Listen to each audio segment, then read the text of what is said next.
Good afternoon and bonjour à toutes et à tous. As usual, I'll start with the latest numbers on COVID-19 in Canada. There are now 53,657 confirmed cases, including 3,223 deaths. Of course, these numbers will change over the day fairly rapidly, usually at this moment in time. To date, labs across Canada have tested over 832,000 people for COVID-19, with about 7% of these testing positive. Today is National Physicians' Day, so I would like to take a moment to acknowledge the important work that doctors are doing across the country and around the world. Some are working tirelessly to care for and save the lives of patients with COVID-19. Others are working despite the challenges of COVID-19 to maintain the best level of care for their patients in all other areas, from emergency medicine to mental health, management of chronic diseases, and prevention programs, including immunization. On this day, I would like to acknowledge the leadership, support, and wisdom of my provincial and territorial colleagues.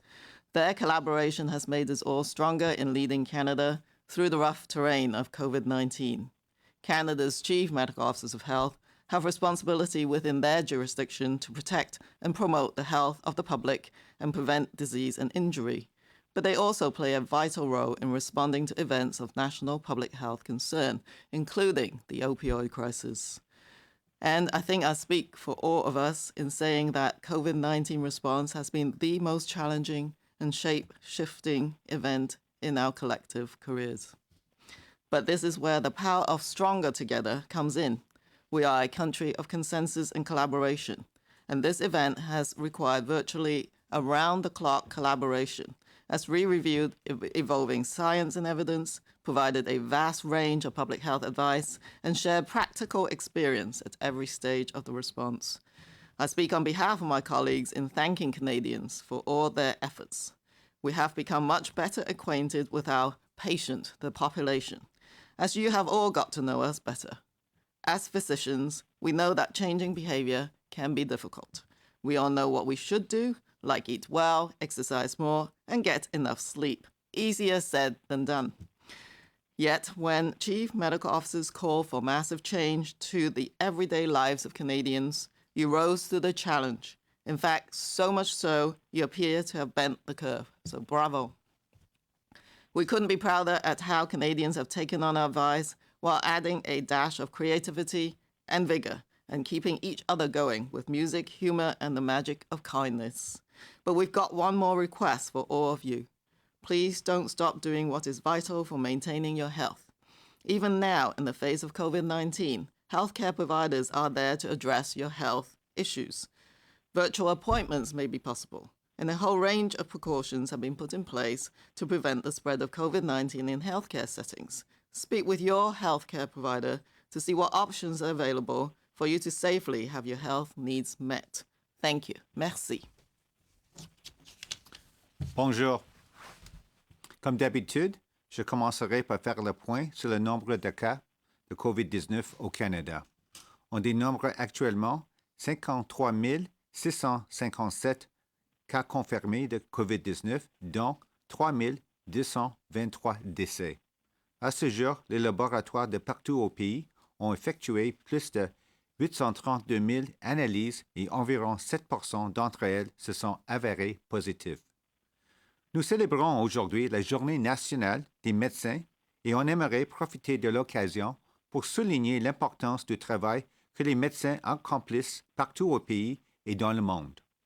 Certains d'entre eux travaillent sans relâche pour prendre soin des patients atteints de la COVID-19 et sauver la vie de ceux-ci.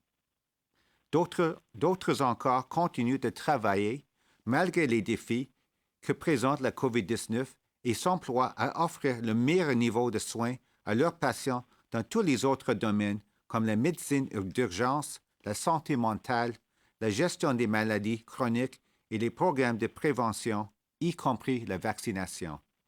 On tient donc à souligner aujourd'hui le leadership, le soutien et la sagesse de mes homologues provinciaux et territoriaux. Leur collaboration nous rend plus forts et solidifie la capacité du Canada à traverser cette période difficile. Au sein de leur administration, les médecins hygiénistes en chef du Canada ont pour leur responsabilité de protéger et de promouvoir la santé du public et de prévenir les maladies et les blessures. Ils jouent également un rôle essentiel dans le cadre des événements liés à la santé publique d'envergure nationale, incluant la crise des opioïdes. On croit pouvoir parler au nom de tous en affirmant que la lutte contre la COVID-19 constitue le plus grand défi de nos carrières. Mais c'est là que l'union fait la force. Nous sommes un pays reposant sur le consensus et la collaboration qui se sont avérés tout particulièrement nécessaires pour examiner les données probantes évolutives, fournir une vaste gamme de conseils de santé publique et partager notre expérience pratique à toutes les étapes de notre réponse. Au nom de mes collègues, on remercie les Canadiens pour tous leurs efforts. Nous connaissons désormais beaucoup mieux notre population de patients qui, à son tour, a appris à nous connaître. En tant que médecins, nous savons qu'il peut être difficile de changer de comportement. Nous savons tous ce que nous devrions faire, comme mieux manger, faire plus d'exercice, dormir suffisamment, mais cela est plus facile à dire qu'à faire. Malgré tout, lorsque les médecins hygiénistes en chef ont demandé aux Canadiens d'apporter d'importants changements à leur quotidien, vous avez relevé le défi tellement en fait que vous semblez être parvenus à aplatir la courbe. Bravo! Nous ne pourrions être plus fiers de la façon dont les Canadiens ont suivi nos conseils avec créativité et rigueur, tout en continuant à s'aider les uns les autres par la musique, l'humour et les bons gestes. Nous avons demandé toutefois de continuer à prendre les mesures nécessaires pour demeurer en bonne santé. Même dans les circonstances actuelles que nous connaissons, les fournisseurs de soins sont là pour régler vos problèmes de santé. Des rendez-vous virtuels peuvent être pris et plusieurs mesures de précaution ont été mises en œuvre pour prévenir la propagation de la COVID-19 dans les établissements de soins de santé. Discutez avec votre fournisseur de soins de santé pour découvrir les options qui s'offrent à vous afin de répondre à vos besoins en toute sécurité. Merci. Thank you. We will now open the line and the floor to questions. Vous pouvez poser vos questions dans l'une des deux langues officielles. We ask that you limit yourself to one question and one follow-up. For those asking a question in the room, we ask that you make your way to one of the freestanding mics. Over to you, operator. Thank you. Merci. Please press star 1 at this time if you have a question. Veuillez appuyer sur étoile 1 maintenant si vous avez une question. Our first question, notre première question, from Émilie Bergeron with Agence QMI. Please go ahead. À vous la parole. Oui, bonjour. Merci de prendre ma question. Je ne sais pas qui pourra répondre, mais sur l'aide aux aînés qui sont durement touchés par la pandémie. On sait qu'il y a l'aide des militaires qui est déployée, mais par contre, plusieurs aînés ont des difficultés financières en raison de la crise. On a promis du côté d'Ottawa de les aider. Quand est-ce que cette aide pourrait s'en venir et quel type d'aide on pourrait donner d'un point de vue de santé publique? Merci pour la question. C'est Dr. Njoo. Dr. Tam et moi, nous sommes des experts dans le domaine de santé publique.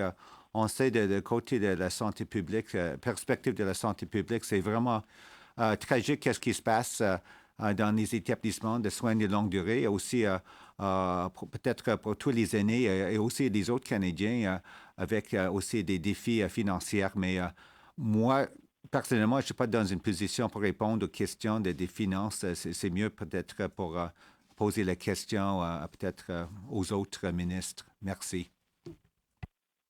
Merci. Question suivie. Oui, merci.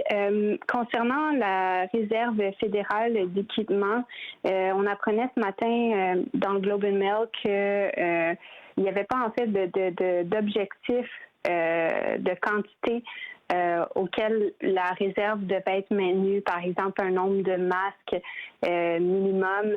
Qu'est-ce qui explique ce manque d'organisation finalement et de préparation? Merci, c'est Dr. Njoo encore. Je pense que pour commencer, c'est important de souligner le point que vraiment tout le monde ici au Canada, mais aussi à travers le monde, c'est vraiment un événement, une pandémie, une crise sans précédent. Donc, je pense qu'ici au Canada, on fait vraiment en total un bon job parce que c'était vraiment une situation très difficile avec le marché mondial pour obtenir tout l'équipement, comme l'équipement de protection individuelle avec beaucoup de compétition, concurrence. Aussi, on a fait des bonnes avances pour aussi développer notre capacité domestique. Donc, si on parle de l'équipement de protection individuelle, tous les autres approvisionnements importants pour gérer cette pandémie, en fait, en total, on est sur le bon chemin, on peut dire. Donc, avec la réserve nationale stratégique d'urgence, c'est sûr que on coordonne, on fait la coordination avec toutes les provinces et territoires pour assurer qu'on a un cadre, un mécanisme pour pas seulement obtenir l'équipement nécessaire, mais aussi pour partager, pour distribuer l'équipement aux provinces et territoires au fur et à mesure comme c'est nécessaire, dépendant de ce qui se passe actuellement dans les provinces et territoires. Et c'est sûr que pour le futur, on va prendre les leçons et c'est sûrement que on va évaluer qu'est-ce qui se passé avec la pandémie aussi pour voir qu'est-ce qui est peut-être la meilleure façon peut-être pour gérer les autres peut-être pandémies potentielles au futur. Merci. OK. I'm trying to remember. Yeah, certainly what we're going through in Canada and throughout the world is certainly unprecedented in terms of the pandemic and how countries around the world, including Canada, have had to manage it.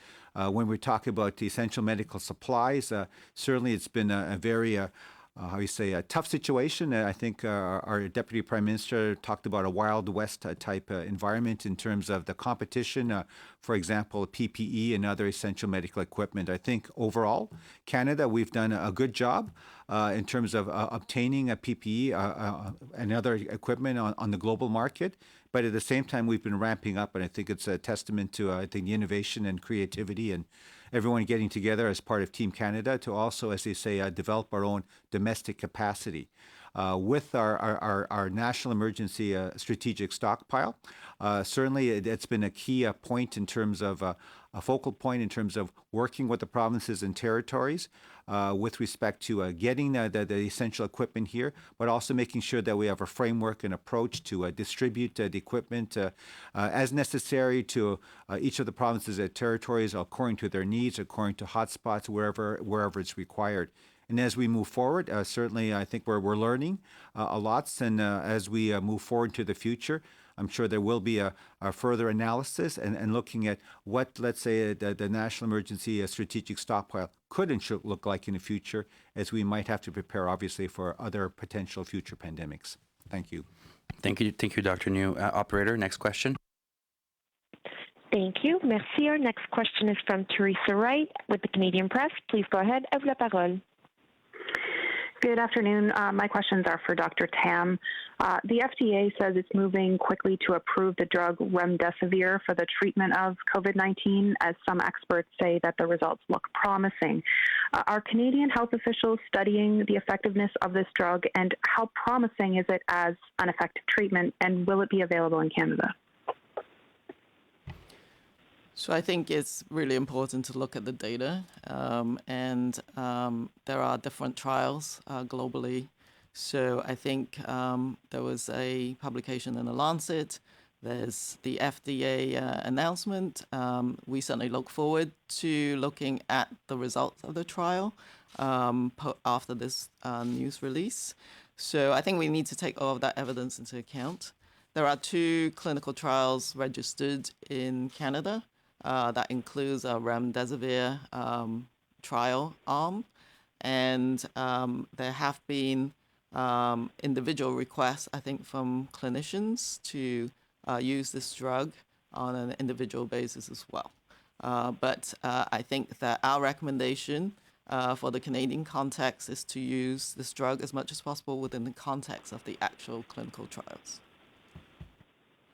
Thank you, Dr. Tam. Follow up? Thank you. Ontario's chief medical officer has talked about being partly guided in his recommendations by a Public Health Agency of Canada review of COVID-19 in children that says there's little danger of transmission in schools. Will you release that review so parents can see it themselves? And if not, please explain why.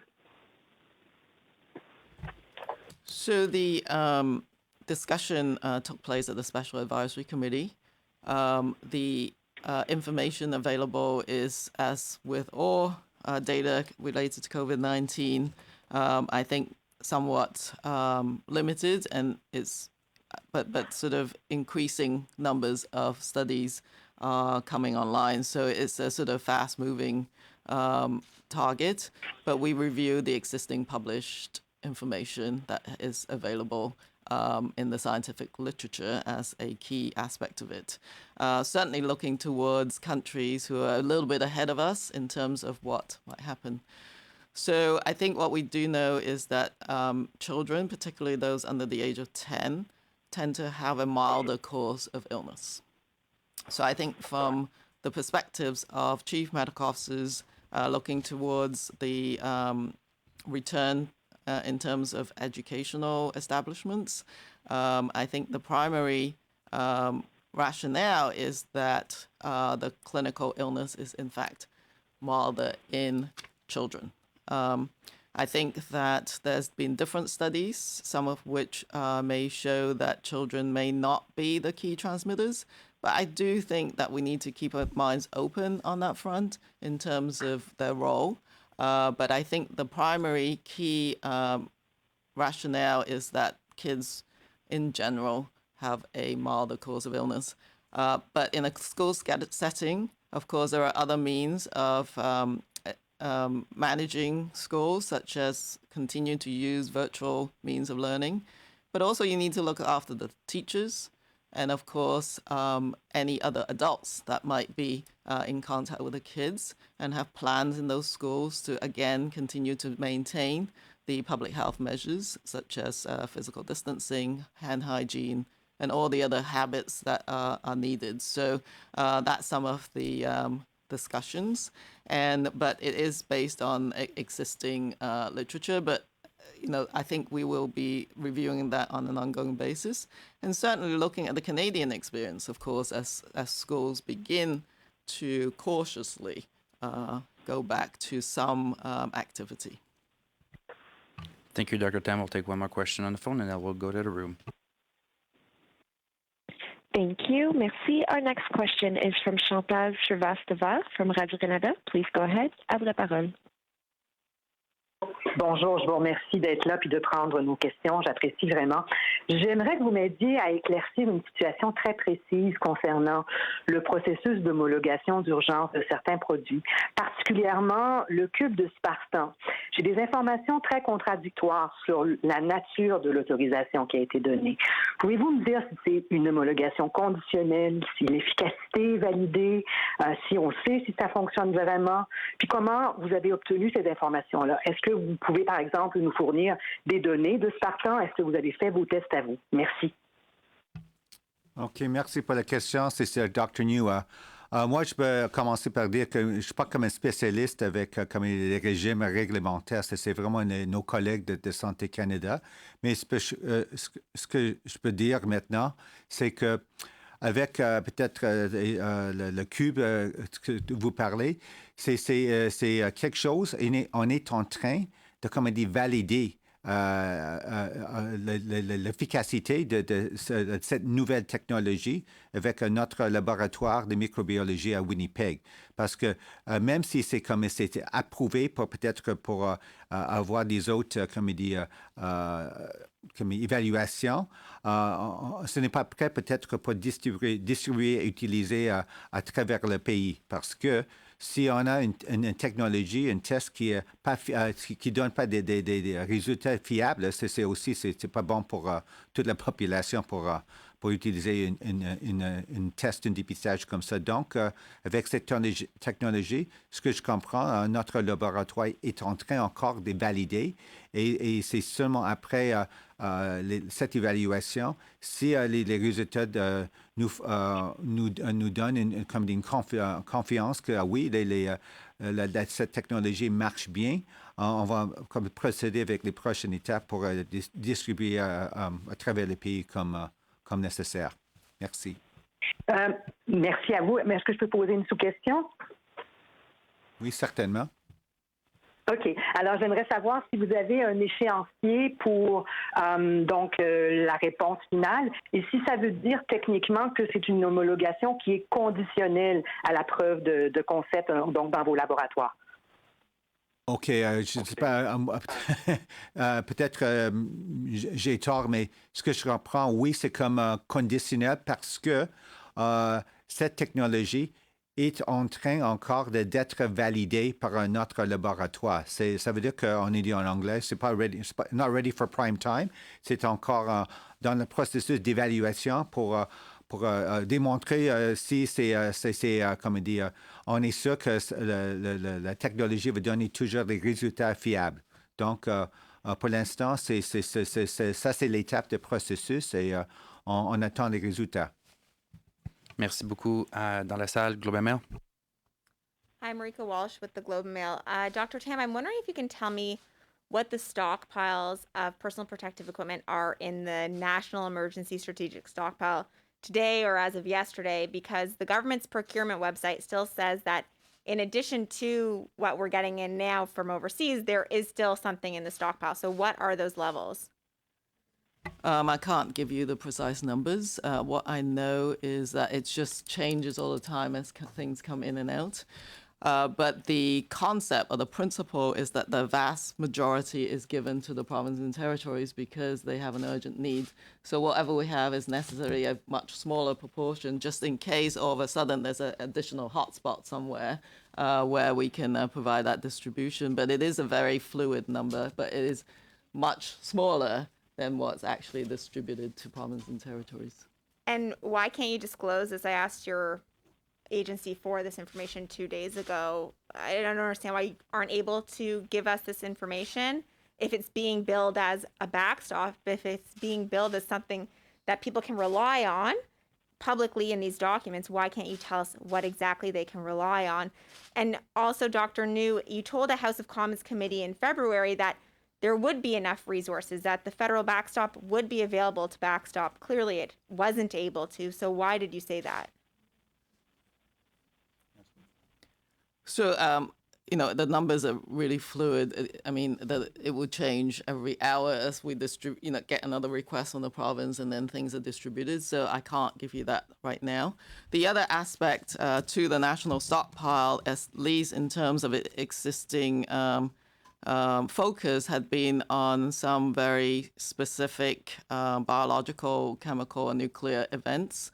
And that we have not disclosed the stockpile in general. But we can sort of relook at that. There's some assets in there that is, I would say, essentially most governments don't disclose in their strategic stockpile, particularly as they tackle bioterrorism and other events. So that hasn't just been our normal practice. But I think in the current condition, it's just that it just changes every hour as the stockpile moves along. But the general principle in agreement with the provinces is that we are not really keeping a lot of stuff because they need it at the front line. So that's how it's been working right now.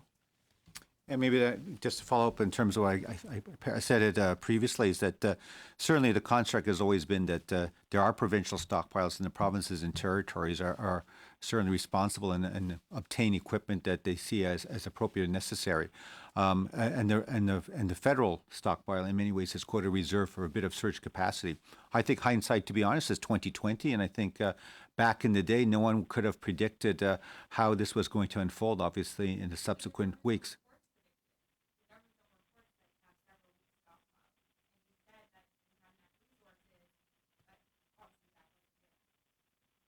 I think it was there in terms of in the initial phase, certainly based on what we had and what the provinces needed, it was there. But then afterwards, in terms of looking at supply chains, how normally we might have obtained certain personal protective equipment with the global market tightening up and the competition between countries, what the functioning of, let's say, either provincial or the National Emergency Strategic Stockpile, in terms of what might have been the construct, how we might have obtained equipment beforehand. Certainly, I don't think anyone could have anticipated that those supply chains and the way we might have been able to obtain supplies before would no longer be sort of in play obviously at the present time. Thank you, CTV. Hi, Dr. Molly Thomas, CTV National News. Dr. Tam, Montreal researchers say the actual number of COVID-19 infections is much higher than we think because of a lack of testing. They use, for example, their estimates say Ontario and Quebec could see actually 14 times the numbers that we have right now in terms of who has this virus. How can provinces safely plan to reopen their economies if they have inaccurate data? So I think the laboratory confirmed cases is the tip of the iceberg, and I think we all understand that.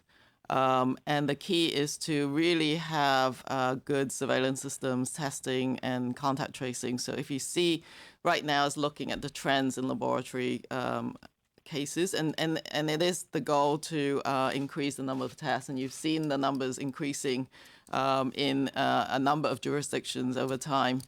And I think the serologic studies will also help at looking at how much of the population has actually been infected. So the total numbers will probably become more evident as the antibody studies are carried out to look at the who had been already infected. And we expect that to be quite a lot more than who's been diagnosed at the moment.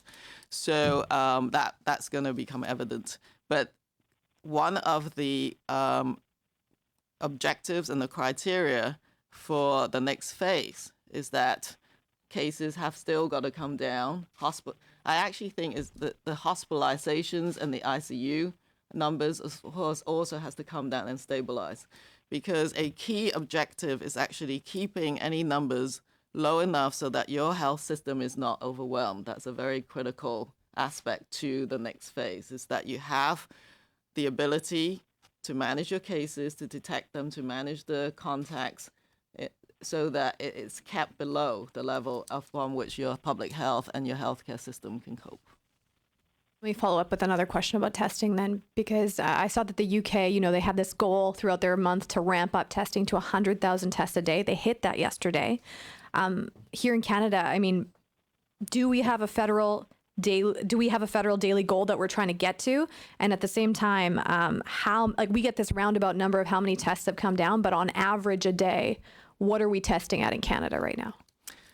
So right now, over 20,000, I would say about 23,000 averaging in the last 7 days.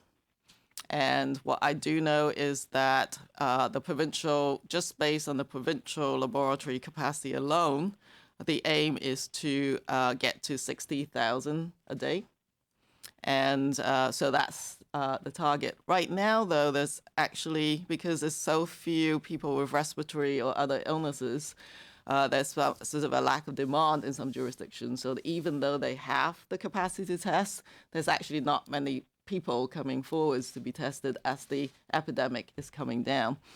But there are certainly discussions about how do you widen the net in order to test more people. And one of the key widening of the nets, if you see in some jurisdictions, is that any kind of symptom, any mild illness, there is call your health line and get tested, I think is the concept. So you've seen provinces are moving to that next phase, widening the net. Also testing, of course, people who come into the hospitals, any inkling of a case in a long-term care facility or any of those settings at high risk, they will be ramping up that testing really quickly to those settings. So those are some of the initial goals. And then on top of that, provinces have been monitoring people who didn't really present for COVID, but maybe other symptoms, and see if they can do more tests under those contexts as well. So there's a renewed discussion on, well, what does increased testing look like in this next phase, which is ongoing right now. Give us a Thank you, grade Doctor. for testing at all, Doctor? Sorry? Would you give us a grade for testing in Canada? I mean, we look at that 20,000 to 60,000. Well, I think that is the capacity that we're aiming for just with the provincial territorial capacity right now. What we're looking towards is also add on top of that these point of care technologies. So some of them have been rolled out, such as the Gene Expert machine. We're looking forward to Spartan or any other technology coming on board as well. So that will be added on top of the current laboratory goal. So that's what we're heading. Of course, every day we're managing lab supplies, from swabs to reagents.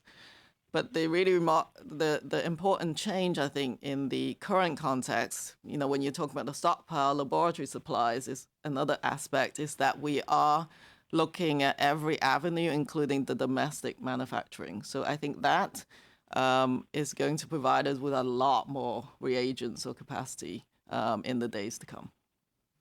Thank you, Doctor. Global News. Hi, Dr. Tam. I've got a question about children. It keeps coming up every now and then, but I want to know, children they should have a lower immune system. They touch everything. And why aren't these kids getting this disease, and can we learn anything from it? I'm sure there's a lot we can learn from the kids, and a lot of the studies are sort of ongoing right now. But it is pretty apparent in the epidemiologic studies alone that that age group do not really experience any of the more severe end of the spectrum. They do actually get infected, it seems, but they don't develop the severe clinical illness, or very rarely. There are definitely reports, but very rare. I think our pediatricians across Canada are looking at the pediatric cases as well. And as I said, one of the newer things we learned is about this rash that looks a bit like frostbite on people's toes and fingers, but that is a something that is relatively transient, is sort of probably an inflammatory response. So all of this is actually quite new. Some of it is sort of linked to other viral illnesses that kids get as well. But I think we're constantly trying to study, well, what is their role in transmission? In some studies so far, it looks like their role might be low, but I don't think we should stop at that. We should just keep evaluating the role, because if they transmit it obviously to their grandparents or to the older population, I think that's where the concern comes in. But I think it's still science and the going evolution. And as a sort of pediatrician myself, that's obviously an area that I'm keenly looking at in terms of the data.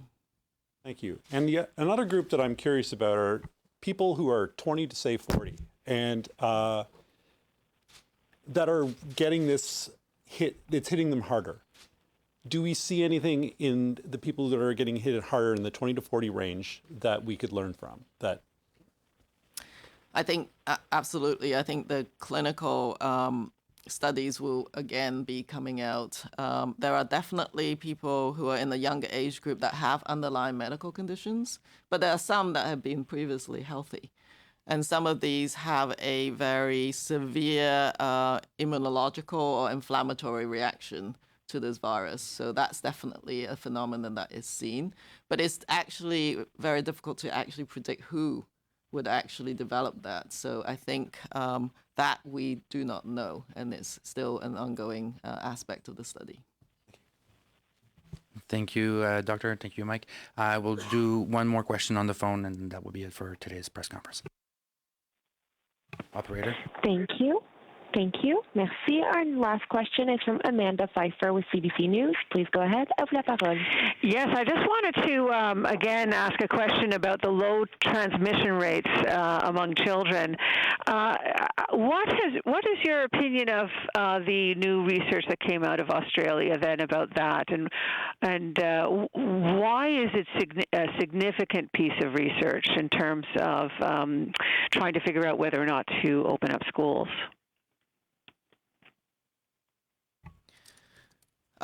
So I think, again, research is ongoing. I don't think we've know the end of the question about transmission in any population or any age group at the moment. But I think the some of the rationale for kids going back to school is because not only it seems that it's a milder illness in kids in general, so it's safer for them to return for that reason, for their own health reasons. But it's not just about COVID-19. It's about some of the other impacts that could be negative, whether it's mental health or some other aspects of their social and psychological well-being as well. And so you have to actually balance not just the effectiveness of the measures, but also the potential negative impacts. So all of this goes into some of the decisions that local authorities are going to be making. Is it fair to say that there isn't a lot of in-school evidence yet about transmission rates? Yeah, so as I've always described, we have to be really cautious as we come down the side of the slope of the epidemic curve and resume activities.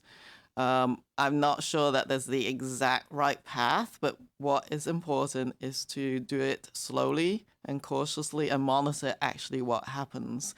The Australian studies did show, very little transmission. But I don't think we should end our studies there. We should just keep going and see if we can pick up any more information, particularly as schools resume in the Canadian context. Merci beaucoup. C'est ce qui met fin à la conférence de presse.